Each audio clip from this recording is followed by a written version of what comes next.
ಜವಾಬ್ದಾರಲ್ಲ committee ಏನಾದ್ರು committee ಜವಾಬ್ದಾರಿಲ್ಲ ಟೈರ್ಗೆ ಏನಾದ್ರು committee ಜವಾಬ್ದಾರಿಲ್ಲ committee ಸರಿ ನೀವು ನೋಡ ನೀವು ತಾಯಿ ಅಂತಂದ್ರೆ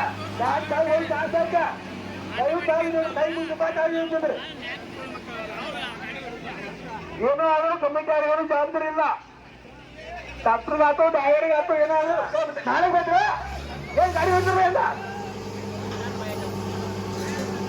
24 ಅವಾಗ ಇಡಂತ